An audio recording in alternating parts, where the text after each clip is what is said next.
besides Martha, if Raila had clenched that seat for presidency, how different do you think Kenya would be today? For the two, is it two, almost Very 3 years? different, very different, very different. You see, Raila may be many things, but one thing Raila is not. He does not sit to plan evil. He does not sit to execute evil. He does not sit to meet evil upon his people. This is what I mean. I do not think, he may not even have done genius things. Hata maybe hangeleta hizo avoidable housing and all those projects. Maybe hata hangejenga barabara. But there's one thing I know Raila would not have done. Raila would not have sat down and tried to finish free primary education like this government is doing.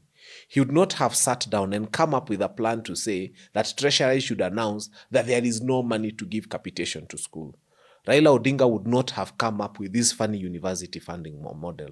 Raila Odinga would not have come up with SHA, for example, because these are calculated evils to be meted upon citizens. You know, you sit, you calculate, you plan evil, you execute evil, and you use force to make sure that evil is meted upon your own citizens. That's what Kenya Kwanza has done. But the president said that in his speech, actually, just quoting, that the manifesto, him and Raila had the same, and he believes what he's doing is wapi 6,000 shillings? Hakuna manifesto ilikuwa inafanana hapo. There is no place where Raila Amolo Odinga has said in his manifesto, and I have the Azimio manifesto at home with me. There is no place where the Azimio manifesto said it's going to take away funding from university students in the name of a fun university funding model. That was never a promise in Azimio. Azimio had never promised that there would come a time when 130 children would die, infants, in Kiambu. Azimio never had anything in their manifesto of that kind. Azimio had nothing in their manifesto that said something to the effect that they would come up one day and come up with a social health authority that makes life impossible for Kenyans. They never came up with anything in their manifesto to say, by there as we speak right now, if you look at today's dailies, they are saying that they are going to review school fees for high schools and universities and colleges. Why do they want to do that?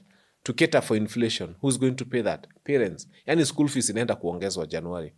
So all I'm telling you is Raila Amolo Odinga, let us even imagine he wouldn't have built roads.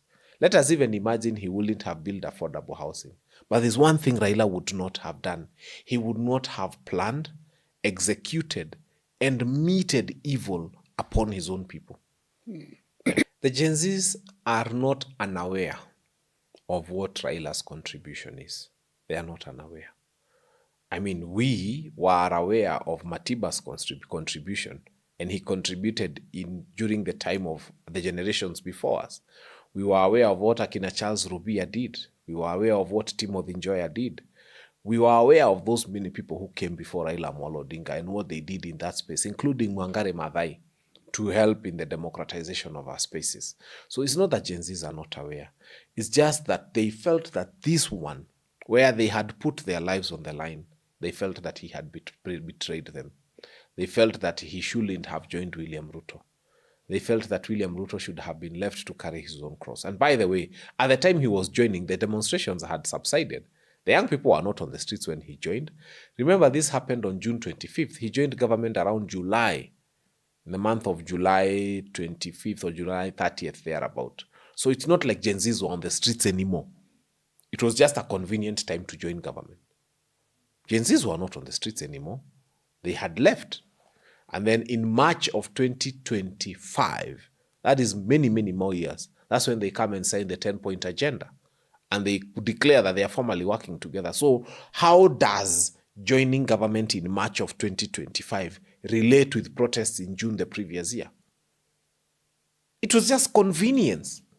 You know, let's be honest. I have always supported Baba, but on joining William Ruto, I will not support him. But